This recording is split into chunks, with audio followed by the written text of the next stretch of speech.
If you knew how much effort Right. it was going to take to get to where you are now, would you do it? To be honest, probably not. It's so easy to think, oh, this product's good enough, and then you move on to the next idea. It was like an afterthought bullet point. It was like, this is the thing we're actually going to work on, but oh, and by the way, we just need to upgrade the curriculum. Yeah. And it took us 3 months to finish this because it was a full-blown overhaul. The strategic mistake was I did not buy the ad for mine. Now I know the dollar value of a landing page visitor. So that's why I text you. I'm like, dude, your episode's coming out tomorrow. Can you text him back and buy the ad slot? Of all the different business models that we've tried and experimented with, it's not really a question of which ones can make money and which ones don't. Like they all work, but which one allows you to build a business that you love and feel great about, but also allows you to build a life that you also feel great about. Boom. Welcome back to another episode of the Espresso Hour 2024, week 11. Weeks flying by, years flying by, but at the same time, we were talking earlier this week, it's not moving that fast. It's moving at lightning speed and it's so weird, slow at the same time. It's a very weird phenomenon because we started to look back on our January planning document and then looking, I think. Oh, that was a trip. Right. That. When you make the full year plan and then say, oh, it's only March, we have this much more to go in the year, it feels like the year's gone slower. But if you go, it was just January, it feels like it was going way faster. That's the weird. Okay, so I'm glad you brought that up because, yeah. We looked at the doc that we made. When did we make that? In December or like first thing in January? It was the first thing in January. Yeah. So we're like, this is what the year's going to be like. And even this is what the first quarter is going to be like. And this is what the first month is going to be like. I think we did like 10% of what was on that list. Yeah. Roughly. Maybe 20%. And there's something so humbling about looking back at that. And it's like that constant reminder, like you're always trying to do more than you think you can do. Yeah. Everything takes twice as long. And costs twice as much. Right.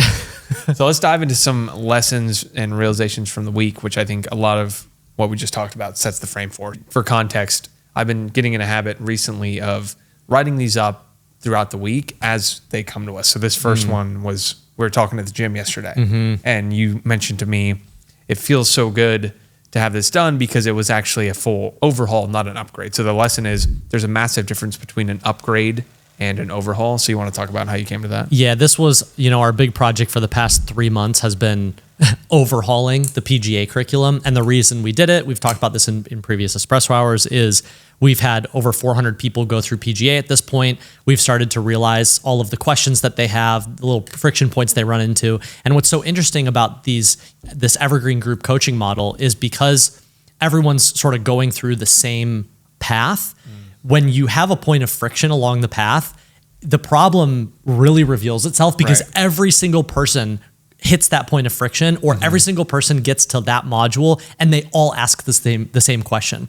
So if you don't take the time to fix those little friction points, the more people that you bring into the program, it's almost like the problem compounds because now we need more resources. Your inefficiency scales. Exactly. Like your lack of clarity. It's one of the coolest things about writing or creating any kind of course that actually holds people accountable to completing it rather than if you sold the same thing as an async product, you would never know that's the friction it's just like, point. I stop there. Yep. Right. But since we are coaching every single person every single day within the Slack community, we saw based on our Airtable tracker, it's like, this was the bottleneck and it's bottlenecks all the way down because we looked at it, came into January saying the bottleneck of the business is this. To get that fixed, we need to dig a layer deeper and a layer deeper and a layer deeper. So it was to grow. We wanted to launch the back end of PGA. To launch the back end of PGA, we needed more people qualified to do so. To get more people qualified to do so, we literally had to fix like module 6 of the curriculum. Started to fix module 6 and realized if you're going to put all the effort into upgrading this one,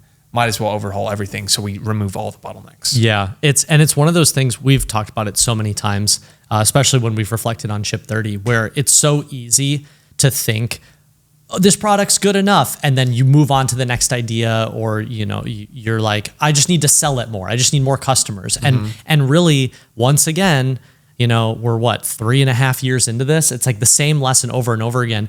Every time we would make a list, PGA upgrade curriculum was it was like an afterthought bullet point. It was like, this is the thing we're actually going to work on. But, oh, and by the way, we just need to upgrade the curriculum. Yeah. And it took us 3 months to finish this because it wasn't an upgrade. It was a full-blown overhaul. That leads perfectly into the second one, though, that the boring work is your moat. Yep. So you spent 3 months on this curriculum that was already very good. It was already very great. good. Very few people were not seeing success with it.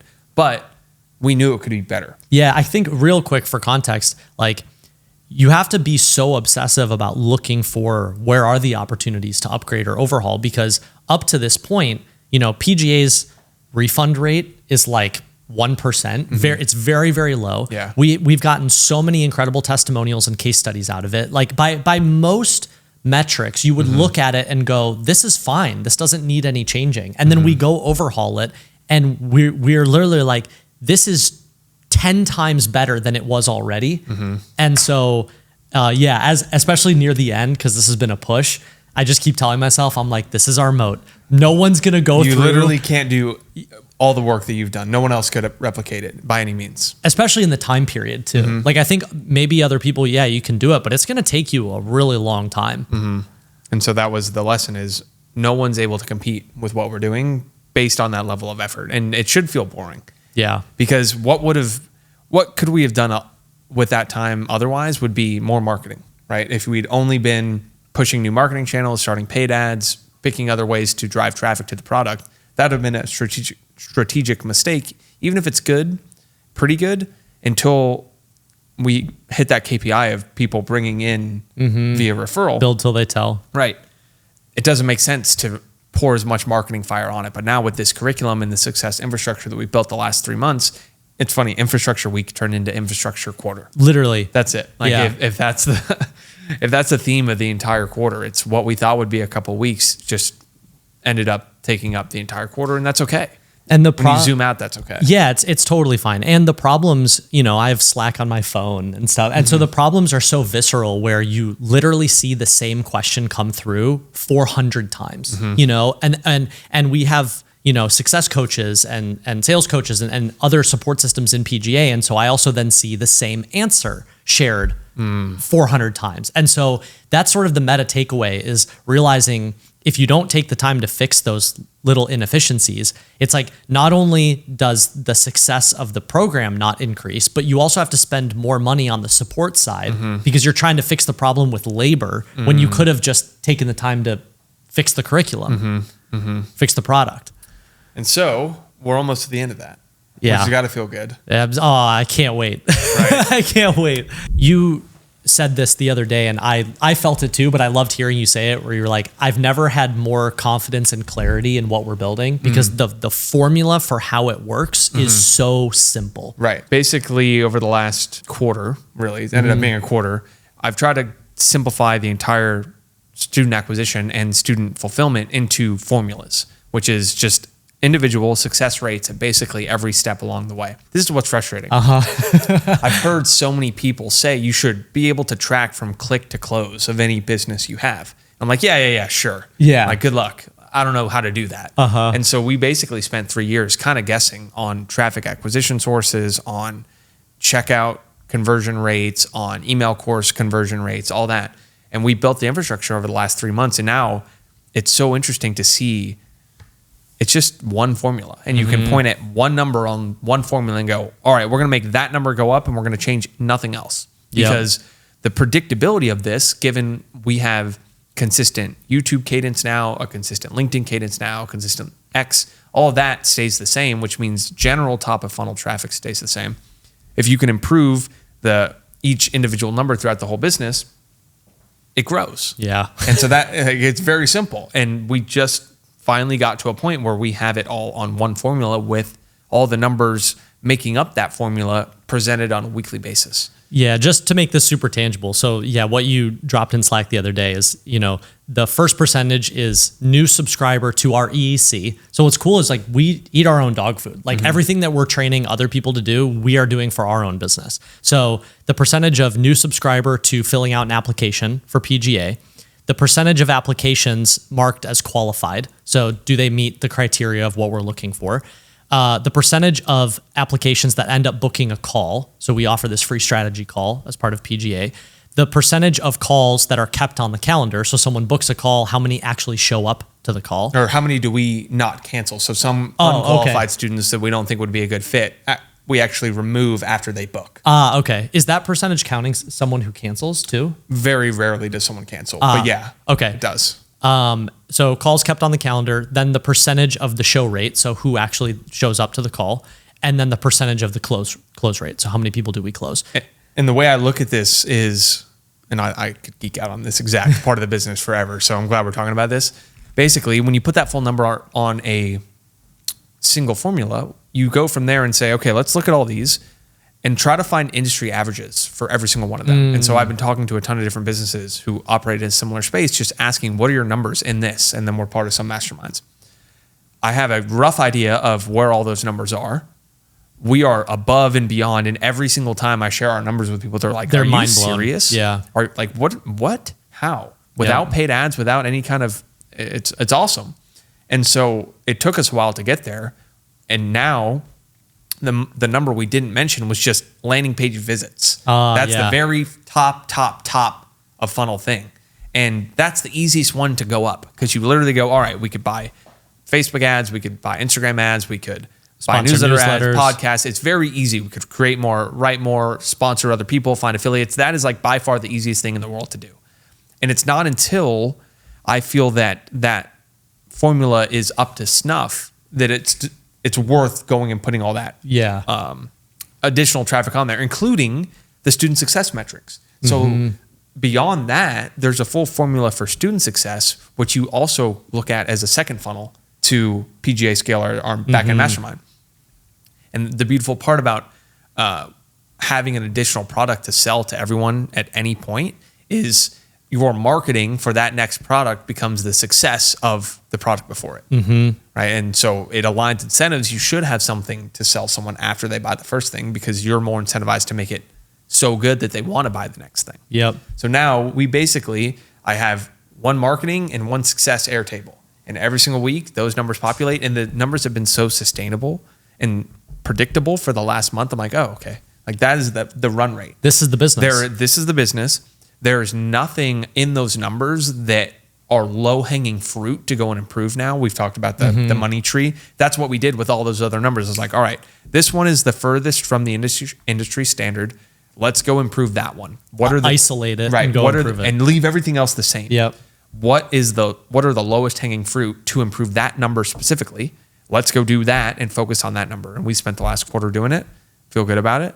Now we just ramp up the top of it. It's pretty simple. It's so simple that it's complicated. Right. Because you go back to everyone says you should track click to close, and it's so easy to be like, I don't know how, or you almost like avoid digging into the problem because you don't actually want to know where the friction points are. Yes, because it just stares you in the face of all the new work you have to do. Yeah, it's the ignorance is bliss, right? You know, so I think a lot of people would almost rather not know. And it surely creates far more work than if you didn't set it up this way. Oh yeah, because it just shows you, like you said, go fix this, go fix that, go fix that. But we talked about this, I think, like 2 or 3 weeks ago, that I loved looking at a suboptimal formula funnel. I'm like, oh, okay, we'll fix that. And we did all this despite having all these holes. Now it's all that's up and running. Let's go take as many YouTube videos to 100,000 views as we can. And that's the plan. Yeah. Speaking of, so yeah, kind of exciting this past week because we just started getting video going. This has been like a 2-month, 3-month maybe project of getting this up and running. And same thing is, it's the same stuff we talk about in Ship 30. It's like there are always data points there. It's just they're really small in the beginning. You have to be able to recognize them. And we just got because we have the whole funnel now. We can track. We just got our first EEC subscriber from YouTube going through our whole funnel and then closing and joining PGA. And we saw that data point come through and we were like making your first dollar online. Anytime you launch a new product or a new acquisition source or a new funnel, it's like that little dopamine of your first dollar hitting a Stripe account. It was so exciting. When I saw that come through, I was like full body high. I was just like, it's working. There are so many moments of that as I think about it. The first time someone sells something for you that you didn't like, you didn't take the sales call. Yep. The first time you get an email subscriber, all those first moments, you're kind of just continually chasing as you're building new things.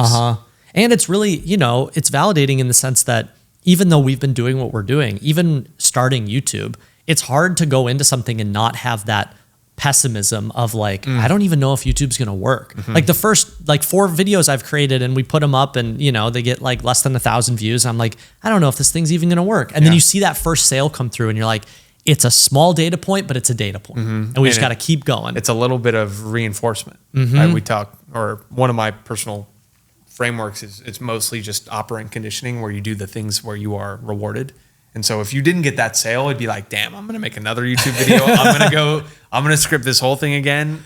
But now it's like clear reward, continue to do that behavior. And my guess is our traffic is going to double over the next 3 months. If I could predict that, and that's the goal, is we want to take everything we've done. And the beautiful part about having it all on one single formula is like just the business growth is now directly tied to the growth of that number, which is email subscribers to our EEC. And something I'd love to share, because we have people who listen to this every week. I think that's the coolest thing. And so a little pro tip here I'd love to share with everyone is what we're going to do is, our front end for PGA and also for Ship 30, we're really big believers in these educational email courses. That's the top of funnel. We want to give you something for free, right? And so one of the first things that we're doing is turning each day of our PGA educational email course into a YouTube video. And so then we can take that YouTube video and embed it in each day of the educational email course, which constantly creates a flywheel of all the traffic we're bringing into the EEC also then clicks through to watch the YouTube video. So it's a great way of double dipping. I give it about 3 months until everyone else has that set up. And you know what? It's awesome. Hey, it's yeah, awesome. It's going to work. It's amazing. And I love finding ways where I'm such a big believer in these evergreen flywheels where you're not trying to play the virality game. You're like, I'm going to build a system that it's a little bit every day. It's like a dividend. And so the idea of growing your YouTube channel by driving traffic to an educational email course that's constantly sending people there. And it's going to feed on one another, right? The email course is going to grow from YouTube, and then YouTube is going to grow from the email course. Exactly. And that's it. You're not trying to go viral. You're building an engine, and that engine's going to run for a very long time. I'm very interested to see what the YouTube algorithm does with that much external traffic on a video. Yep. What does it look like to have continual clicks onto a video from an email all the time? Is it going to show it to more people organically? It's going to be cool to kind of figure that one out. Yeah. Sort of, dovetails into this next bullet. The internet allows you to build any business, which means you must start with constraints. Yeah, go ahead. I just feel like if you look back at the past 3 years, we've tried and experimented and built businesses with so many different business models. And it's so interesting to consider, like, knowing what we know now. If we were starting over, what would we do? And I don't know. You want to just sort of talk through, like... Yeah, so I wrote that up for you, what was that, yesterday morning? Yeah. At this point, I feel very confident in our ability to build anything. Yeah. Like, we have done SaaS without our full attention, and it's had success. Group coaching, newsletter, digital cohort-based, writing, everything. async, yeah, everything. Enough to differentiate between them and make a decision. Now, with that in mind, you can chase any of those and shape your life to work around the running of that. Instead, I sat down and said, what does it look like to build the dream, unburnoutable, sustainable, long-term business of what days a week are we taking meetings? What type of clients are we working with? What types of content are we creating? How much time we have for deep work versus how much time we have for meetings? A bunch of different constraints that had we not set out and planned those before, would have just reacted to whatever it is we try to build. But starting with those constraints will change the types of businesses you could create, and how you create them, right? So the way you go about building them would be much different if you say, I only want to take meetings once a week, versus I'm going to take 4 hours of meetings a day.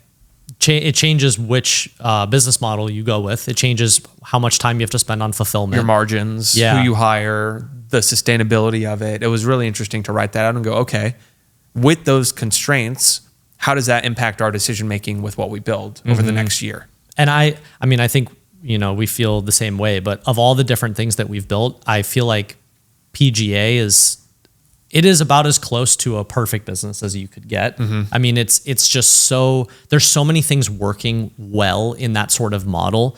And at least of all the different business models that we've tried and experimented with, it's not really a question of like which ones can make money and which ones don't. Like they all work, they all make money. That's the hard part. Right. And so it's very easy to get sucked into one and be like, I'm going to build my life around this thing because it's working. Right. But the real choice is there's pros and cons to each one of these. Which one allows you to build a business that you love and feel great about, but also allows you to build a life that you also feel great about? Which one could you make money with forever? Yeah. Is the real question. And just to compare and contrast, like Ship 30, we ran 20 cohorts of Ship 30, likely transitioning that to an evergreen, always on, still community-based challenge, like mini cohort style. We're not 100% clear on it, but we repeated the same live sessions for 20 straight cohorts. Yeah. And I just don't think we were going to do that for the rest of our life. Yeah. Like we were no longer learning from doing that. I think a lot of people who ran cohort-based courses came to that conclusion after like 4 or 5, which we had a lot more stamina. And I think that was why we were able to differentiate ourselves over the long term with it. Yep. But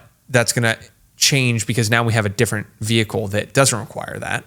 How can we continue to keep such a good experience without necessarily being on there for 2 or 3 hours per week? Yeah, there is the repetition element of it. And then honestly, one of my biggest takeaways was just the learning of the time to feedback, like the cohort model.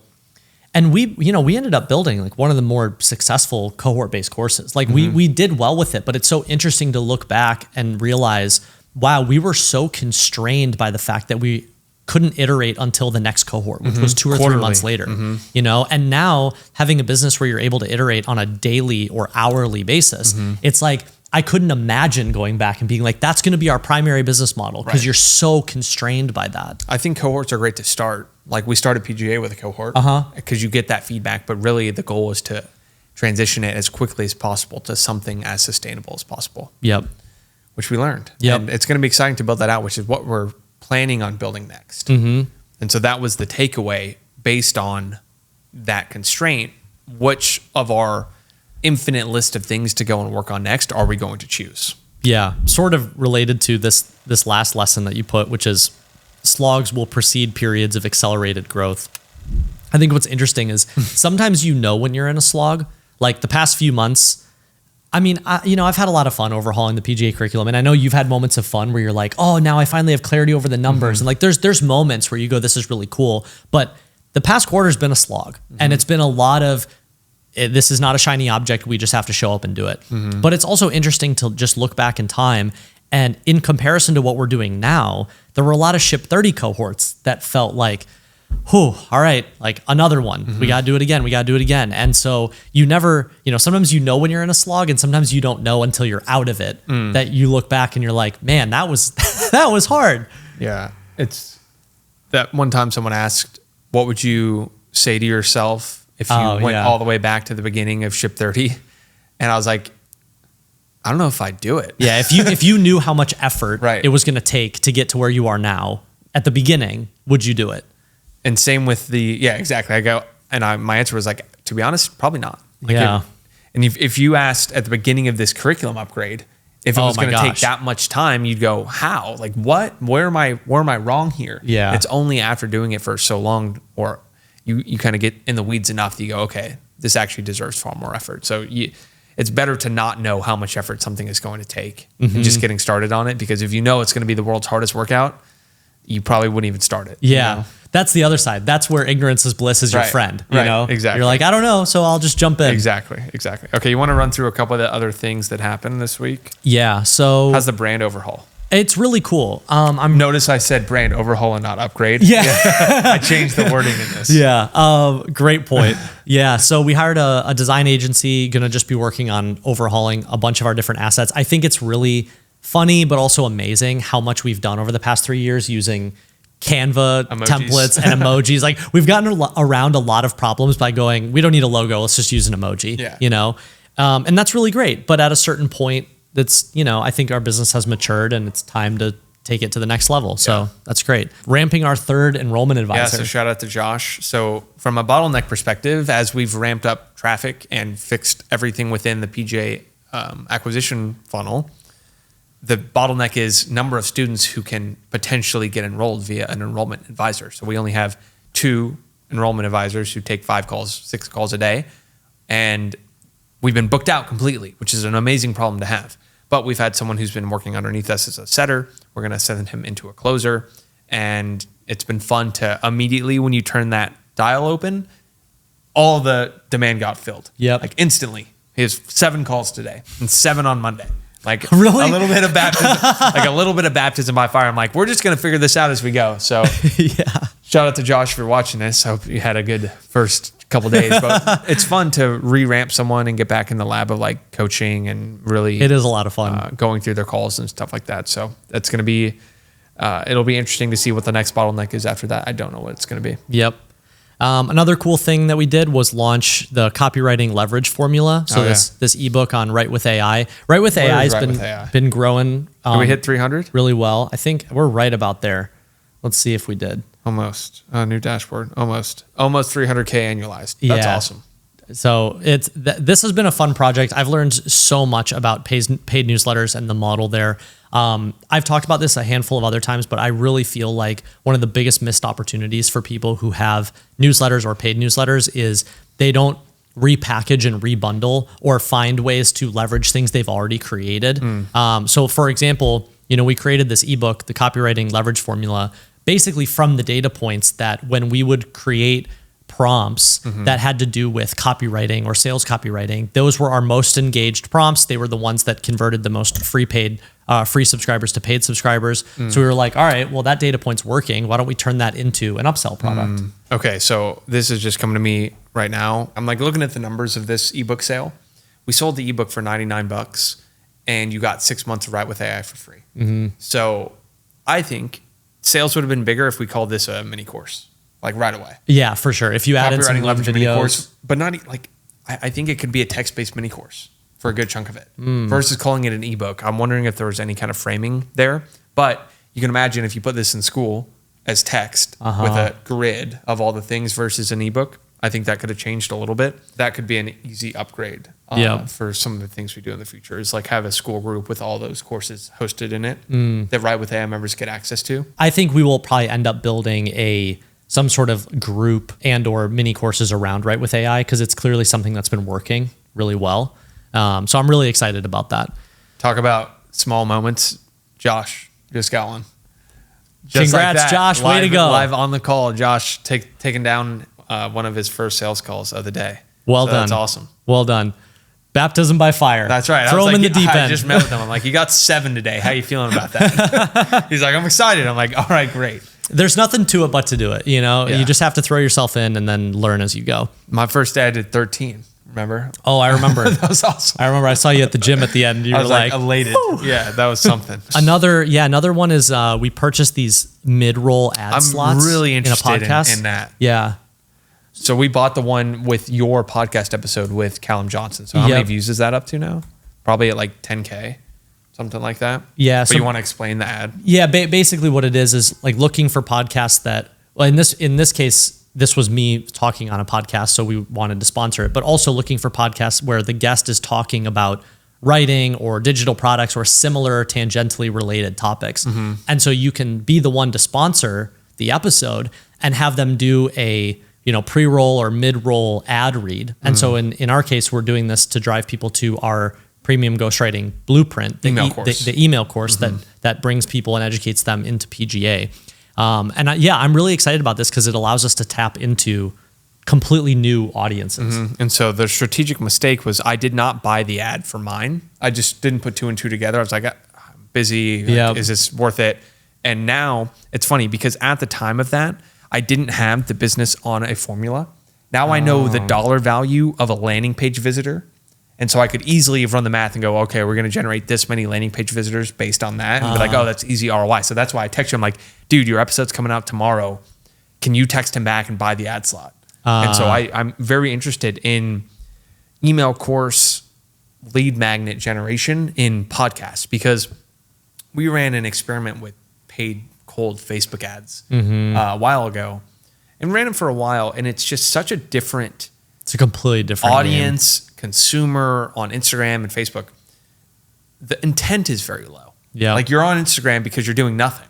Yeah. Versus if you're watching one of these educational podcasts or newsletters. Hey, you're trying to get something right, out exactly. of it. So the intent of the listener or the consumer is so high. If it's anything tangentially related to writing, I want to just figure out how to scale this. Same. Because it's working with newsletters. Our primary paid traffic acquisition right now is newsletters. I'd say probably 50% of that traffic, though, it's almost like a retargeting ad, because what's the overlap of people who read a newsletter and also read our stuff? Yeah. You know? But if we could tap into some new sources here. New medium, new platform. Right. Yeah. Yeah. I'm very interested with that. Yeah, that's really cool. And also too, I just want to double click on the fact that, you know, we didn't even entertain the thought of this a year ago, you know, because it's just now starting to make sense to explore these other avenues because we have the infrastructure built, because we know the math behind it. Our next couple, I started to shell out this mindset module. So I think this is gonna be so good. My take on the mindset module is what you've put together with the curriculum is about as spoon feeding of you could have literally no clue what it is to write on the internet. Doesn't get have easier. success on this. So the only thing will be any kind of self-limiting belief or inability to do the right kind of actions or behavior. So I'm trying to just tackle those. I don't really want to put it as the first module because I think that just becomes a friction point. I think it's just bonus. Just it's like a bonus, and like we send it to people. It's like, hey, you're struggling with this, watch this, watch this, watch this. And it's a nice forcing function for me to clarify some of the principles I've been talking about. So I'm excited to do that and film some videos on it. In general, this sort of builds on this larger framework for me, especially when you're assembling education products or building curriculums. Because that's essentially all I've done for the past 3 years is just build those types of products. And so I've learned a lot about how to make these types of products really great. And the biggest thing that I've understood is the core product or the core curriculum basically needs to be as actionable, simplified, and easy, fastest path from how do I get to the outcome as possible. It's like, think of it as the fast pass lane. And then your job is to separate all of the other interesting information, like especially with ghostwriting. There's so many interesting things I could share, but that doesn't need to be in that fast pass lane. It doesn't need to be in the core curriculum. And mindset is a huge part of that, where it's not absolutely crucial, but there's a ton of value in it being there. And so when you're building these products, it's like build the core path first, make it as simple as possible, but then surround the path with all these other bonus modules. That's like, yeah, if you're stuck, go check this out. Yeah, if you want to learn more about this, here's the rabbit hole. That makes sense. And I saw as you were constructing the new curriculum, like, okay, yeah, this, strip it, put it in the bonus. Yep. This, strip it, put it in the bonus. That was the first thing I did, was like remove. Good principle there. Okay, next, we built out the V1 of our referral program. So we've talked a lot about build until they tell. We want to make it easier for them to tell. That'll be cool. So we'll spin that up and launch that next week. We talked about this for a student from YouTube. And then it goes without saying, all this happened on top of the world-class fulfillment, sales, marketing that's been humming along, that our team's been running. So shout out to the energy, tempo. I'm so proud of our team. Of everyone that's been building. It's been amazing. I've worked with a lot of people. I've hired a lot of people. Our team is amazing. And I'm just so thankful for everyone. And it's going to grow. It's going to, this year is going to keep run growing. Into some new bottlenecks on the fulfillment side and the sales side. Yep. Good problems to have. Very good problems to have. Good problems to have. What a week. Glad to be back at it. Yeah, some what a quick week. Personal updates. How's it feel back at it? I'm back now. Yeah. Have us back in the saddle. Yeah, I started the process of buying a house in Arizona, which is like, I was telling you, is just hell on earth, you know, like everything they need. I understand it. They're like, we're not going to just let you buy this house if we don't understand. Dude, it's horrible. But it is quite the process.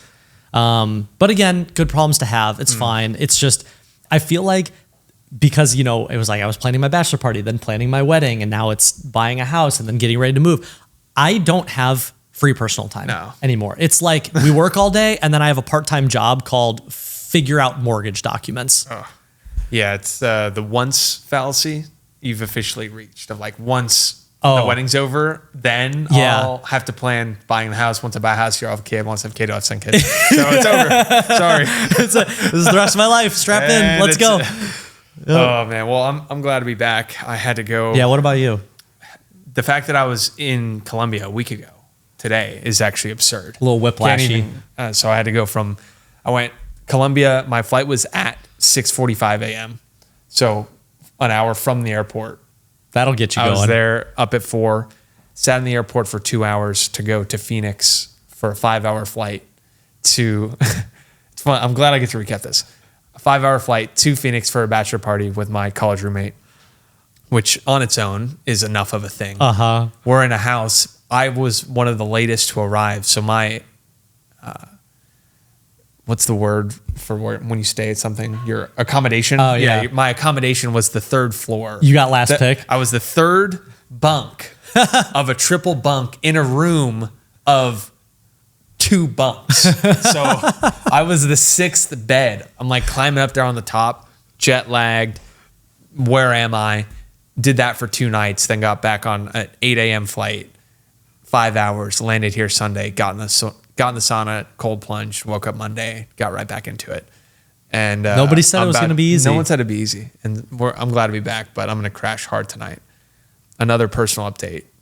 Have you had the Trader Joe's banana chips ever in your life? Like no. They're the most crack thing. I had to share that.